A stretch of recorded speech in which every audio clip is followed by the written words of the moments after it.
கண்ணியத்துக்குரியவர்களே, இன்று உலகம் முழுக்க கவலையாலும் பிரச்சனையாலும் சோதனைகளாலும் மன விரக்திகளாலும் வாழ்க்கையின் விரக்திகளாலும் மரணத்தை எண்ணி வாழக்கூடிய வாழ்வைத்தான் பலர் வாழக்கூடிய சூழ்நிலையை நாம் பார்க்கிறோம். குறிப்பாக வாலிப சமூகத்துடைய ஆண்களும் பெண்களும் பெரும்பான்மையாக இந்த நிலையில் இருக்கக்கூடிய காட்சியைத்தான் நம்மால் பார்க்க முடிகிறது. அல்லாஹுடைய தூதர் ஸல்லல்லாஹு அலைஹி வஸல்லம் இந்த காலம் மறுமை நெருங்கும் போது வரும் என்று சொன்னார்கள். மனிதர்களுடைய இறுதி காலம் நெருங்கும் போது மன்னரைகளை பார்த்து மனிதர்கள் சொல்லுவார்கள், நீங்கள் இருக்கக்கூடிய இடத்தில் நாங்கள் இருக்க வேண்டுமே என்று. மரணித்தவனை பார்த்து உயிர் உள்ளவன் மரணிக்க வேண்டும் என்று ஆசைப்படுவான் என்று அல்லாஹுடைய தூதர் ஸல்லல்லாஹு அலைஹி வஸல்லம் அவர்கள் சொன்னார்கள். இப்படி மரணத்தை எண்ணி கவலையாலும் பிரச்சனைகளாலும் சோதனைகளாலும் நெருக்கடிகளாலும் வாழக்கூடிய வாழ்வை இறுதி சமூகம் சந்திக்கும் என்று அல்லாஹுடைய தூதர் ஸல்லல்லாஹு அலைஹி வஸல்லம் அவர்கள் சொன்னார்கள். இன்று இதற்காக மருத்துவமனைகள் உருவாகிவிட்டது, இதற்காக மருத்துவர்கள் உருவாகிவிட்டார்கள். இதுவே மிகப்பெரிய ஒரு அம்சமாக சமூகத்தில் மாறிக்கொண்டிருக்கிறது. இப்படி சோதனையான காலத்தில் நீங்கள் சோதனைகளை சந்தித்துக் கொண்டிருந்தால், நோயால், செல்வ இழப்பால், கண்ணிய இழப்பால் அல்லது வாழ்க்கையின் நெருக்கடிகளால், உறவுகளுடைய பிரிவால், இது போன்ற எந்த சோதனையில் நீங்கள் சிக்குண்டிருந்தாலும் இந்த செய்தியை செவிதாழ்த்தி கேளுங்கள். இந்த சோதனைகளில் நீங்கள் தனியாக இல்லை, உங்களுடைய இறைவன் உங்களோடு தான் இருக்கிறான். மீண்டும் சொல்கிறேன், இந்த சோதனைகள் எதுவாயினும் கவலை கொள்ளாதீர்கள், நீங்கள் தனியாக இல்லை, இறைவன் உங்களோடு தான் இருக்கிறான். அந்த செய்தி தான் நான் இப்போது உங்களுக்கு சொல்லக்கூடிய செய்தி. குர்ஆன் சொல்லுகிறது, வநப்லூக்கும் பிஷ்ஷர்ரி வல் கைரி ஃபித்னா. அல்லாஹ் நலவிலும் தீயதிலும் சோதனைகளை கொடுப்பான். இறைவனை பொறுத்தவரை நலவை இறைவன் கொடுப்பதும் ஒரு தீயதை உங்களை அணுக வைப்பதும் இரண்டும் இறைவனை பொறுத்தவரை சோதனைதான். உலகத்தை படைத்து மனிதர்களை இந்த உலகத்திலே அனுப்பும் போதே இறைவன் கூறிவிடுகிறான், வலநப்லுவன்னக்கும், நிச்சயமாக திட்டமாக நான் உங்களை சோதித்தே தீருவேன். பசியை கொண்டு சோதிப்பேன், பயத்தை கொண்டு சோதிப்பேன், செல்வ இழப்புகளை கொண்டு சோதிப்பேன், தொழிலின் நஷ்டத்தை கொண்டு சோதிப்பேன், உயிரிழப்புகளை கொண்டு உங்களை நான் சோதிப்பேன் என்று இறைவன் சோதித்தே தீருவான் என்று கூறிதான் மனித இனத்தை இந்த பூமியிலேயே அனுப்பி இருக்கிறான். இந்த பூமியிலேயே சோதனைகளில் இருந்து நீங்கி ஒரு சமூகம் வாழ வேண்டும் என்றால் அவர்கள் யாராக இருப்பார்கள் தெரியுமா? நபிமார்கள், இறை தூதர்கள். ஆனால் அந்த இறை தூதர்கள் தான் இந்த பூமியிலேயே அதிகம் சோதிக்கப்பட்டவர்கள். சோதனை எனக்கும் உங்களுக்கும் மட்டும் இறைவனால் கொடுக்கப்படுவதல்ல, நபிமார்கள் தான் இந்த உலகத்திலே சோதனை கொடுப்பதற்கு முதலாவதாக இறைவனால் தேர்ந்தெடுக்கப்படுபவர்கள். குர்ஆன் சொல்லுகிறது, நபிமார்கள் நிராசை அடைந்து நாங்கள் பொய்ப்பிக்கப்பட்டு விட்டோம் என்று எண்ணும் அளவிற்கு அவர்கள் நிராசை அடையும் போதுதான் அந்த சோதனையால், அந்த சிரமங்களால், அந்த கஷ்டங்களால் இறைவன் அவர்களுக்கு வெற்றியை அளிப்பான் என்று குர்ஆன் சொல்லுகிறது. இறை தூதர் ஸல்லல்லாஹு அலைஹி வஸல்லம் அவர்களிடத்திலே கேட்கப்பட்டது, இந்த பூமியிலேயே அதிகமாக சோதனைக்கு உள்ளாக்கப்பட்டவர்கள் யார் என்று. அல்லாஹ்வின் தூதர் ஸல்லல்லாஹு அலைஹி வஸல்லம் அவர்கள் சொன்னார்கள், நபிமார்கள். அவர்களுக்கு பிறகு நல்லவர்கள், அவர்களுக்கு பிறகு அவர்களை பின்தொடர்பவர்கள், அவர்களை பின்தொடர்பவர்கள் என்று அல்லாஹ்வுடைய தூதர் ஸல்லல்லாஹு அலைஹி வஸல்லம் அவர்கள் சொன்னார்கள். மனிதர்களுடைய எல்லோருடைய வாழ்க்கையிலும் இந்த எல்லா சோதனைகளும் பொதுவானது. நானும் நீங்களும் மட்டும் சோதனையில் உள்ளாக்கப்படுவதில்லை என்ற நியதியை நாம் புரிந்து கொள்ள வேண்டும். நமது வலதுபுறம் இடதுபுறம் இருக்கக்கூடிய எல்லோர்களும் சோதிக்கப்படுகிறார்கள். இப்போது பாருங்கள், பலஸ்தீனிலே முஸ்லிம்கள் படக்கூடிய பிரச்சனைகள், அவர்கள் சந்திக்கக்கூடிய சிரமங்கள், அவர்கள் சந்திக்கக்கூடிய உயிரிழப்புகள், பசியால் வாழக்கூடிய மனிதர்கள் நமக்கு முன்னால் வாழ்ந்து கொண்டிருக்கிறார்கள். தண்ணீர் கிடைக்காமல் தாகத்திலே கடல் நீரை குடிக்கக்கூடிய மக்கள் இன்று பலஸ்தீனிலே உண்டு. பசியால் புல்லை, விலங்கினங்களுடைய கழிவை சாப்பிடக்கூடிய மக்களாக இன்று பலஸ்தீன் மக்கள் பசியால் தாகத்தால் வாடுகிறார்கள். மனைவி இல்லை, குழந்தைகள் இல்லை, கணவன் இல்லை, உறவுகள் இல்லை. ஒரு கடைக்கு சென்று திரும்பி வந்த பெண்ணுக்கு குடும்பம் முழுக்க மண்ணில் புதைந்திருக்கிறது. அவர்களுக்கு உணவுக்கு வாய்ப்பில்லை, தண்ணீருக்கு வாய்ப்பில்லை, ஒதுங்குமிடத்திற்கு வாய்ப்பில்லை, பாதுகாப்பிற்கு வாய்ப்பில்லை. அவர்கள் தொழுவதற்கு மஸ்ஜிதுகள் இல்லை பலஸ்தீனில். இந்த சோதனைகளுக்கு முன்னால் எல்லாம் என்னையும் உங்களையும் நிறுத்தி பாருங்கள். நம் சோதனைகள் எல்லாம் ஏமாத்திரம். என்ன அளவு சோதனைகளை சந்திக்கிறோம். இப்படி மனித இனத்தில் அல்லாஹ் அவன் நாடியவர்களை அவன் நாடிய அளவு சோதனைகளை கொடுத்து நெருக்கிக் கொண்டே இருப்பான். இந்த சோதனையில் இருக்கக்கூடிய எனக்கும் உங்களுக்கும் குர்ஆனும் சுன்னாவும் சொல்லக்கூடிய மருந்துகள் என்ன தெரியுமா? முதலாவது மருந்து எடுத்துக்கொள்வோம், அல் ஈமானு பில் கதரி கைரிஹி வ ஷர்ரிஹி. நன்மையாயினும் தீயதாயினும் எதுவாயினும் என் இறைவனின் புறத்திலிருந்துதான் என்னை வந்தடைகிறது. அவன் இந்த சோதனை வருவதற்கு முன்னதாகவே அந்த விதியை நிர்ணயித்திருக்கிறான், அதை அறிந்திருக்கிறான். அந்த சோதனை எனக்கு வருகிறது. இதன் மூலமாக இறைவன் என்னை சுத்தப்படுத்த, என் அந்தஸ்தை உயர்த்த நாடுகிறான், அல்லது என்னை நான் செய்யும் பாவங்களால் தண்டிக்க நாடுகிறான். இதை பின்னால் விளக்குகிறேன். ஆனால் ஒரு முஃமின் சோதனைகள் வரும்போது அவனுடைய உள்ளத்தில் பதிய வைக்க வேண்டிய முதல் அம்சம், இதை என் இறைவன் அறிந்திருக்கிறான். வமா தஸ்குது மின் வரகத்தின் இல்லா யஅலமுஹா. இந்த உலகத்தில் இருந்து ஒரு மரம், அந்த மரத்தில் இருந்து ஒரு இலை கீழே விழ முடியாது, என் இறைவனுடைய நாட்டம் இல்லாமல், கல்வி இல்லாமல். இதை அறிந்த இறைவன் என் சோதனையை அறியாமல் இருப்பானா? எனக்கு வரக்கூடிய நோயை, செல்வ இழப்பை, கஷ்டங்களை, சிரமங்களை, பிரிவை என் இறைவன் அறியாமல் இருப்பானா? அல்லது நாம் இன்று உலகத்திலே பார்க்கக்கூடிய எல்லா சோதனைகளையும், பலஸ்தீனில் என்னுடைய சமூகம் படக்கூடிய சிரமங்களை, கஷ்டங்களை, சோதனைகளை, அந்த இரத்தங்களை, அந்த உயிரிழப்புகளை, அந்த பிரிவுகளை, அந்த ஓலங்களை இறைவன் அறியாமல் இருப்பானா? இறைவன் அனைத்தையும் அறிந்திருக்கிறான். ஆனால் அவனுக்கென்று ஒரு நியதி இருக்கிறது, அவனுக்கென்று ஒரு வழிமுறை இருக்கிறது. இந்த சமூகத்தை தூய்மைப்படுத்துவதற்கும், இந்த சமூகத்திற்கு அவன் பாவங்களின் காரணமாக தண்டனைகளை கொடுப்பதற்கும். அல் ஈமானு பில் கதரி வல் கைரிஹி வ ஷர்ரி. நன்மை தீமை அனைத்தும் இறைவனின் புறத்திலிருந்து வருகிறது. அவன் நாடியதால் தான் இது என்னை வந்தடைந்திருக்கிறது என்பதை முதலில் ஒரு முஃமின் ஏற்றுக்கொள்ள வேண்டும். இரண்டாவது மருந்து, இறை நினைவை உள்ளத்திலே கொண்டு வர வேண்டும். இறைவனை உள்ளம் நினைக்க தயாராக வேண்டும். உள்ளத்தின் நோய்க்கு மிகப்பெரிய மருந்து அலா பி திக்ரில்லாஹி தத்மஇன்னுல் குலூப். உள்ளத்தின் நிம்மதியை அல்லாஹ் திக்ரில் வைத்திருக்கிறான், அவனுடைய நினைவில் வைத்திருக்கிறான். ரப்பை ஒருவன் சோதனையில் நினைத்தால், ஃபத்குருனி ஃபத்குரூனி அத்குருக்கும், ஃபத்குரூனி அத்குருக்கும், என்னை நினையுங்கள். ரப்பு சொல்லுகிறான், உங்களை படைத்தவன் சொல்லுகிறான், உங்களை பரிபாலிப்பவன் சொல்லுகிறான், அத்குருக்கும், உங்களை நான் நினைக்கிறேன். அல்லாஹ் அக்பர். அல்லாஹ் நினைத்து விட்டால் உங்களை, உங்களுடைய சோதனைகள் எல்லாம் எம்மாத்திரம் அவனுக்கு நீக்குவதற்கு. உங்கள் நோயில் இறைவன் உங்களை நினைத்து விட்டால் அவனை தவிர வேறு யார் உங்களுக்கு மருந்தை கொடுத்து அந்த நோயை நீக்க முடியும்? செல்வ இழப்பை நீக்க முடியும், பிரிவுடைய கவலைகளை நீக்க முடியும், வாழ்வின் பிரச்சனைகளை நீக்க முடியும். அல்லாஹ்வுடைய தூதர் ஸல்லல்லாஹு அலைஹி வஸல்லம் சொன்னார்கள், அல்லாஹ் கூறுவதாக, ஒரு அடியான் என்னை எப்படி நினைக்கிறானோ அது போன்றே நானும் அவனை நினைக்கிறேன். அவன் என்னை நினைத்தால் நான் அவனோடு இருந்து விடுகிறேன். அவன் என்னை தனிமையில் நினைத்தால் நானும் அவனை தனிமையில் நினைக்கிறேன். அவன் ஒரு கூட்டத்தில் என்னை நினைவு கூர்ந்தால், அவன் நினைவு கூறக்கூடிய கூட்டத்தை விட சிறந்த கூட்டத்தில் நான் அவனை நினைவு கூறுகிறேன் என்று அல்லாஹ்வுடைய தூதர் ஸல்லல்லாஹு அலைஹி வஸல்லம் அல்லாஹ் கூறுவதாக சொன்னார்கள். அவன் தனிமையில் அவன் நினைத்தால் என்னை, நான் அவனை தனிமையில் நினைக்கிறேன். என்னை நினைத்தால் நான் அவனோடு தான் இருக்கிறேன் என்று அல்லாஹ் கூறுகிறான். அல்லாஹ் உங்களோடு இருந்தால் ஏன் கவலை? அல்லாஹ் உங்களோடு இருந்தால் ஏன் பிரச்சனைகள்? அல்லாஹ் உங்களோடு இருந்தால் ஏன் சிரமங்கள்? அல்லாஹ்வை நேசிக்கக்கூடிய அடியார்களுக்கு லா ஹவுஃபுன் அலைஹிம் வலா ஹும் யஹ்ஸனூன், அவர்கள் கவலை கொள்ள மாட்டார்கள், அவர்கள் பயம் கொள்ள மாட்டார்கள். அவர்களுடைய உள்ளம் அல்லாஹ்வின் நினைவால் நிரம்பி இருக்கும் போது இறைவன் கொடுத்த கவலை, இறைவன் கொடுத்த சோதனை, அவன் எனக்கு ஒன்றை நாடுகிறான், இதில் நான் நலவை முயற்சி செய்து முன்னேறுகிறேன், என்ன சோதனையாயினும் அவன் எனக்கு நீக்குவான் என்ற நம்பிக்கையில் ஒரு முஃமின் முன்னேறுவான். ஒரு பாவி இறைவனை குறை கூறி பின்னால் வந்து விடுவான், இறைவனை மறந்து பின்னால் சென்று விடுவான், இறைவனை ஏசி அல்லது சபித்து நீ எல்லாம் இறைவனா என்று சோதனையில் அவனை தூற்றிவிட்டு பின்னால் வந்து விடுவான். ஒரு முஃமின் அவனை அதிகம் அதிகம் நினைவு கூறுவதற்கு தயாராகுவான். மூன்றாவது துஆ, அவனை அழைக்க வேண்டும், நினைத்த இறைவனை அழைக்க வேண்டும். அழைப்பதுதான் சோதனைகளை நீக்கும். கரம் ஏந்தி உங்களுடைய சோதனைகளை முறையிட்டு நீங்கள் அல்லாஹ்வை அழைக்காமல் சோதனை நீங்கும் என்று நினைப்பது பகலில் கனவு காண்பது தான், நடக்கவே நடக்காது. இறைவனை அழைத்தால் தான் சோதனைகள் நீங்கும். நபிமார்கள் அழைத்தார்கள், நபி யூனுஸ் அழைத்தார்கள் அல்லாஹ்வை, லா இலாஹ இல்லா அன்த சுப்ஹானக் இன்னி குன்து மினல் ஸாலிமீன். உறவுகளை விட்டு நீங்கி, உலகத்தை விட்டு நீங்கி செய்த ஒரு சிறிய தவறால் மீன் வயிற்றில் அகப்பட்டு இருளில் கிடக்கக்கூடிய ஒரு நபி, அவர்களுக்கு தெரியும் இந்த இருளில் இருந்து யாரும் என்னை நீக்க முடியாது, என்னை விலக்கி கொண்டு வர முடியாது, மீன் வயிற்றுடைய இருள் சூழ்ந்திருக்கிறது. உங்களுடைய வாழ்க்கையும் இருளால் சூழப்பட்டிருந்தால், அல்லாஹ்வுடைய தூதர் சொன்னார்கள், யூனுஸ் அழைத்த அந்த பிரார்த்தனையை நீங்களும் அழையுங்கள், அல்லாஹ் உங்களையும் அந்த பிரச்சனையில் இருந்து நீக்குவான். லா இலாஹ இல்லா அன்த சுப்ஹானக், வணக்கத்துக்குரிய இறைவனை, உன்னை தவிர வணங்கத் தகுதியானவன் யாரும் இல்லை, நீ பரிசுத்தமானவன்.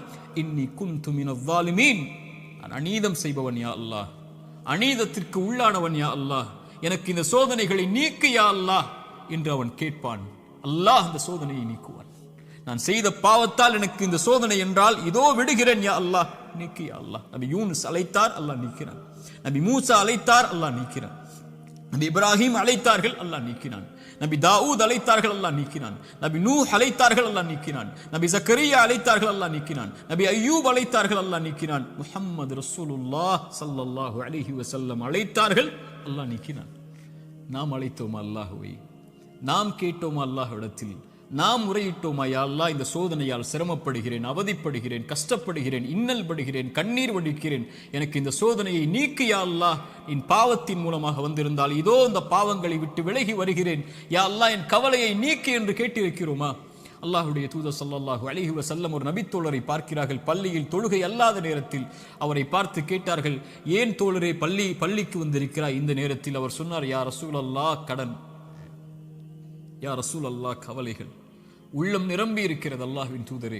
அல்லாஹ்வுடைய தூதர் ஸல்லல்லாஹு அலைஹி வஸல்லம் சொன்னார்கள், நான் உனக்கு ஒரு துஆவை சொல்லித் தருகிறேன், அதை நீ ஓதினால் அல்லாஹ் ரப்புல் ஆலமீன் உனக்கு இந்த சோதனைகளில் இருந்து வெளியேறக்கூடிய வாய்ப்பை அல்லாஹ் ரப்புல் ஆலமீன் உனக்கு தருவான். என்ன அல்லாஹ்வின் தூதரே அந்த பிரார்த்தனை? அல்லாஹும்ம இன்னி அஊது பிக மினல் ஹம்மி வல் ஹஸன், அல்லாஹும்ம இன்னி அஊது பிக மினல் ஹம்மி வல் ஹஸன். யா அல்லாஹ், என்னுடைய துக்கம், என்னுடைய எதிர்காலம் என்ன ஆகப் போகிறது, நான் எதை நோக்கி செல்லப் போகிறேன், என்னுடைய வருமானம் என்ன ஆகப் போகிறது, இவ்வளவு கஷ்ட இழப்புகளை சந்தித்து விட்டேனே, இனிமேல் என்ன ஆகப் போகிறது என்ற கவலையில் இருந்தால் யா அல்லாஹ் அந்த துக்கத்தை நீக்கு யா அல்லாஹ். எதிர்கால கவலைகளை பற்றிய கவலையை உள்ளத்திலிருந்து நீக்கு யா அல்லாஹ்.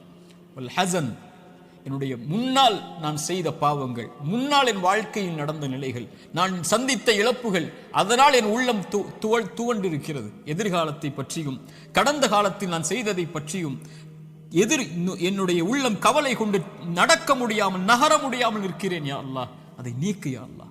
எதிர்காலத்தை பற்றிய கவலையை நீக்கு, கடந்த காலத்தை பற்றிய நினைவுகளை நீக்கு, இனிமேல் வாழக்கூடிய வாழ்க்கையை சரிபடுத்து என்று இறைவனை அழைப்பான்.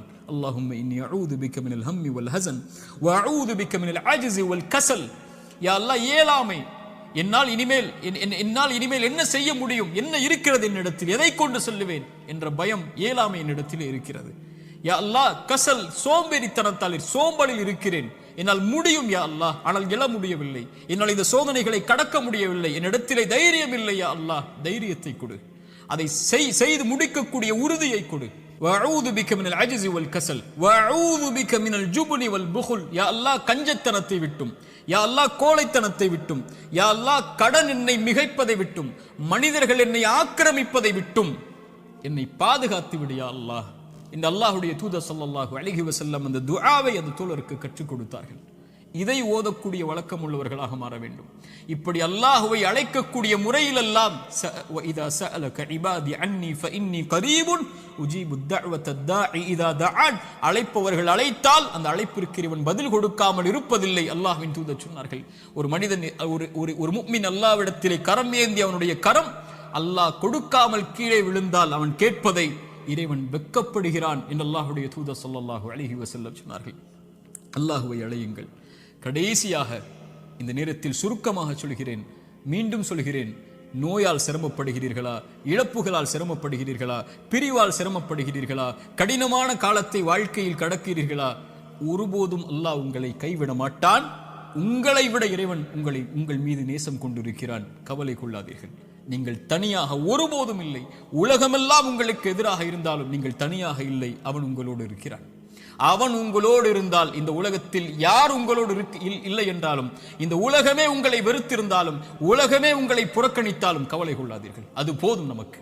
இறைவன் உங்களோடு இருந்தால் அது போதும். உலகமெல்லாம் உங்களோடு இருந்து இறைவன் உங்களோடு இல்லை என்றால் அதை விட நஷ்டம் இல்லை.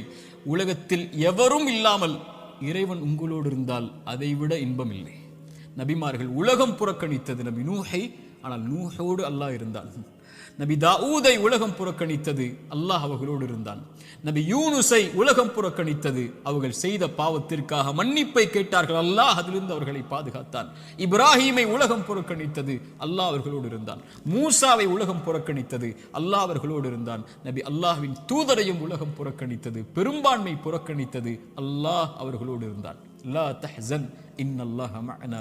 அல்லாஹ்வின் தூதர் அதனால்தான் சொன்னார்கள், கவலை கொள்ளாதீர், அல்லாஹ் நம்மோடு இருக்கிறான். அல்லாஹ்வின் தூதர் ஸல்லல்லாஹு அலைஹி வஸல்லம் ஒரு தாயை குறித்து சொன்னார்கள். போர்க்களத்தில் காணாமல் போய் கிடைத்த ஒரு குழந்தையை ஒரு தாய் தேடி வரும்போது அல்லாஹ்வுடைய தூதர் அதை எடுத்து கொடுக்கும் போது அந்த தாய் அந்த குழந்தையை வாங்கி கட்டி அணைத்து அதற்கு உணவை கொடுக்கும் போது அல்லாஹ்வின் தூதர் நபித்தோழர்களை பார்த்து கேட்டார்கள், இந்த தாய் இந்த குழந்தையை நெருப்பில் வீசுவாளா? அந்த குழந்தை படக்கூடிய சிரமத்தை கஷ்டமாக உணர்ந்த அந்த தாய், தன் உயிர் போய் கிடைத்த வந்த மகிழ்ச்சியில் இந்த வாழக்கூடிய இந்த தாய் இந்த குழந்தையை நெருப்பில் வீசுவாளா? தன்னோடு வந்துவிட்ட அந்த குழந்தையை எப்படி நெருப்பில் வீசுவாள்? அல்லாஹ் இந்த குழந்தைக்கு இந்த தாய் காட்டக்கூடிய அன்பை விட அல்லாஹ் அவனுடைய அடியார்கள் மீது இரக்கம் உள்ளவன். அல்லாஹு அக்பர்.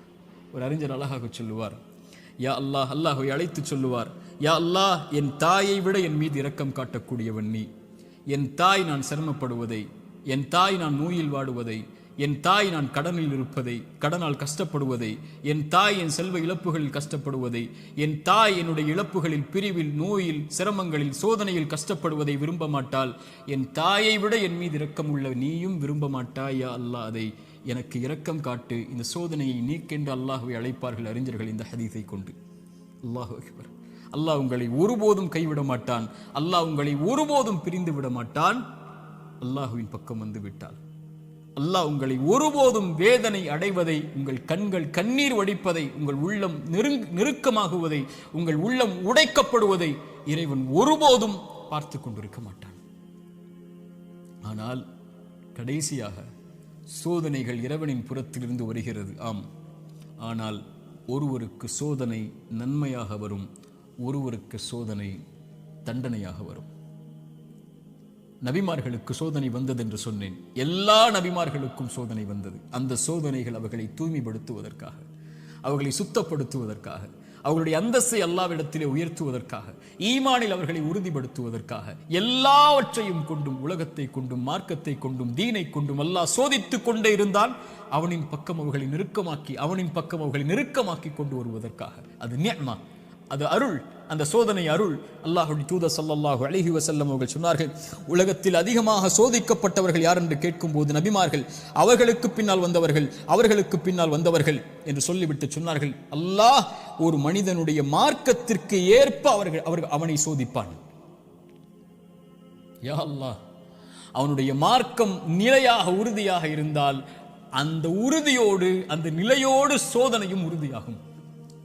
யா அல்லாஹ். மேலும் சொன்னார்கள், அவனுடைய மார்க்கம் எளிதாக இருந்தால் சோதனையும் அவனுக்கு எளிதாகும். ஆனால் இறைவன் நாடக்கூடிய அடியார்களை இறைவன் சோதனைகளை கொண்டு, சிரமங்களை கொண்டு நெருக்கமாக்கி கொண்டே இருப்பான், இந்த பூமியில் அவன் பாவம் இல்லாதவனாக நடக்கும் வரை. யா அல்லாஹ், இந்த ஹதீஸை எப்படி விவரிப்பது இந்த சிறிய நேரத்தில்?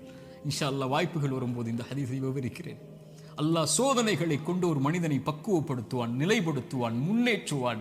அவனுக்கு அடுத்த கட்டத்தை நோக்கி அவனுடைய வாழ்வை நகர்த்துவான். அவன் அதன் மீது நம்பிக்கை கொண்டிருப்பான். நலவு வந்தால் அல்ஹம்துலில்லாஹ், சோதனை வந்தாலும் அல்ஹம்துலில்லாஹ், அல்லாஹ்வை புகழ்வான், அல்லாஹ்விடத்திலே உதவி தேடுவான். இவன் முஃமின். ஆனால் பாவி, இறைவன் சோதனையை கொடுத்தால் அல்லாஹ்வை விட்டு விலகுவான், சோதனையை கொடுத்தால் பாவங்களை நோக்கி செல்லுவான், சோதனையை கொடுத்தால் இறைவனை மறந்து விடுவான். அது நலவின் சோதனையாக இருந்தாலும் பாவத்தின் சோதனையாக இருந்தாலும். இந்த குர்ஆனின் எச்சரிக்கை மிக்க இந்த வசனத்தை கேளுங்கள். ஃபலம்மா நஸூ மா துக்கிரு பிஹி, எம் நினைவை விட்டு நீங்கள் மறந்து வாழும் போது, ஃபதஹ்னா அலைஹிம் அபுவாப குல்லி ஷை, வானத்தின் கதவுகள் எல்லாம் திறக்கப்படும், என்ன வேண்டுமோ கிடைக்கும். ஹத்தா இதா ஃபரிஹு மா ஊது, அல்லாஹ் கொடுத்ததை கொண்டு அவர்கள் நிம்மதியோடு வாழ்ந்து கொண்டிருக்கும் போது, அது சோதனை என்று அறியாத அந்த பாவிகளுக்கு அஹத்னாஹும் பக்ததன், திடீரென்று அல்லாஹ் பிடித்து அவர்களை நஷ்டவாளிகளாக மாற்றி விடுவான். அல்லாஹ்வின் தூதர் ஸல்லல்லாஹு அலைஹி வஸல்லம் சொன்னார்கள், அடியானுக்கு அல்லாஹ் ஒரு சோதனையை இந்த உலகத்திலே விரைவுபடுத்துகிறான் என்றால் அவனுக்கு அல்லாஹ் ரப்புல் ஆலமீன் நலவை நாடுகிறான். அல்லாஹ் அவனுக்கு சோதனையை தாமதப்படுத்துகிறான் என்றால் பாவங்களின் காரணமாக நாளை மறுமையில் அவனுக்கு அல்லாஹ் ரப்புல் ஆலமீன் அதை கொடுப்பதற்கு அல்லாஹ் காத்திருக்கிறான். தீயதாக நல்லவருக்கு சோதனையை உலகத்திலேயே கொடுத்து அல்லாஹ் அவனை நெருக்கமாக்கி விடுவான். பாவியை விடுவான் அல்லது பிடிப்பான். பிடித்தாலும் விட்டாலும் அவன் அழிவது நிச்சயம். அல்லாஹ் ரப்புல் ஆலமீன் அப்படிப்பட்ட பாவங்களை விட்டு அல்லாஹ் எம்மை பாதுகாப்பானாக. நல்லவர்களுக்கு சோதனை அருள் அவர்கள் அனுபவிக்கக்கூடிய ஒவ்வொரு கண்ணீர் துளிக்கும், ஒவ்வொரு சிரமத்திற்கும் ஒவ்வொரு கவலைக்கும், ஒவ்வொரு துக்கத்திற்கும், ஒவ்வொரு அழைப்பிற்கும், அவர் காலில் ஒரு முள் தைத்தால் கூட அவர் படக்கூடிய இன்னலுக்கும் அல்லாஹ் பாவங்களை அழித்து கொண்டே இருப்பான். ரசூலுல்லாஹ் சொன்னார்கள் ஸல்லல்லாஹு அலைஹி வஸல்லம், ஆனால் பாவி படக்கூடிய ஒவ்வொரு சோதனையும் அவன் மீண்டு அல்லாஹ்விடத்திலே செய்த பாவங்கள் எதுவாயினும், அவன் கடந்த காலம் எதுவாயினும், எவ்வளவு கொடிய பாவங்களை வைத்திருந்தாலும் அவன் பாவத்திலிருந்து விலகாமல் சோதிக்கப்படும் போது நன்மையை நோக்கி செல்லாமல் இருந்தால் அவனுக்கு இந்த உலக வாழ்வும் மறுமையும் அழிவுதான். சோதிக்கப்பட்டால் உள்ளத்திடம் கேளுங்கள், நன்மையில் இருக்கிறாயா, பாவத்தில் இருக்கிறாயா? நன்மையில் இருந்தால் இது உனக்கு அருளின் சோதனை, முன்னேறு, வெளிச்சம் உனக்கு முன்னால் இருக்கிறது, நடந்து சென்று கொண்டே இரு, இந்த இருள் நீங்கிவிடும். இருளுக்கு பிறகு பகல், துன்பத்திற்கு பிறகு இன்பம், நோய்க்கு பிறகு சுகம், இப்படி உலகம் மாறி மாறி உனக்கு கொடுக்கும். ஓடிவிடு நன்மையை தேடி. வெளிச்சம் உன் வாழ்க்கையில் விரைவில் வரும், மிகப்பெரிய வெளிச்சமாக. நீ ஒரு மாதம் சிரமப்படுவாய், ஆனால் நீ கடக்க வேண்டிய இந்த மாதத்தை அல்லாஹ்வின் நம்பிக்கையில் நன்மையில் கடந்து விட்டால் நீ வருடம் முழுக்க நிம்மதியோடு இருப்பாய். 3 நாள் 4 நாட்கள் நோயில் சிரமப்பட்டால் கவலை கொள்ளாதே. அந்த நோயை அல்லாஹ்வின் நன்மைகளை எதிர்பார்த்து காரணிகளை எடுத்துக்கொண்டு களி, அல்லாஹ் உனக்கு அதற்கு பிறகு மிகப்பெரிய சுகத்தை வைத்திருக்கிறான். ஆனால் பாவத்தில் இவை அனைத்தையும் நீங்கள் சந்தித்தால், பாவம் உங்களிடத்திலே இருந்தால், யா அஹி யா உக்தி, என் தோழரே, என் சகோதரியே, அல்லாஹ்விற்காக அதை விடுங்கள். அல்லாஹ் உங்களை அரவணைக்க காத்து கொண்டிருக்கிறான். அவனை நோக்கி வந்து விடுங்கள். உங்கள் வாழ்வின் கவலைகள், பிரச்சனைகள், துன்பங்கள் இவை அனைத்தையும் இறைவன் நீக்கி விடுவான். அல்லாஹ் அப்படிப்பட்ட வாழ்வை எமக்கு தரட்டும். அல்லாஹ் இந்த அறிவுரை எனக்கும் உங்களுக்கும் அறிவுரையாக்கட்டும். இதன் மூலமாக என்னுடைய வாழ்வை இறைவன் செழிப்பாக்கட்டும். உலக சமூகத்திலே முஸ்லிம் சமூகம் படுகின்ற இன்னல்கள், கஷ்டங்கள், பிரச்சனைகள், சோதனைகள், குறிப்பாக பலஸ்தீனில் நம்முடைய சகோதர சகோதரிகள் படக்கூடிய எல்லா இன்பங்கள், எல்லா இழப்புகளுக்கும், எல்லா சோதனைகளுக்கும், எல்லா துன்பங்களுக்கும் அல்லாஹ் விரைவில் மிகப்பெரிய வெற்றியோடு அல்லாஹ் வெளிச்சத்தை தரட்டும். அகூலு கௌலி ஹாதா அஸ்தக்ஃபிருல்லாஹ் லீ வலக்கும். அஸ்ஸலாமு அலைக்கும் வரஹ்மத்துல்லாஹி வபரகாத்துஹு.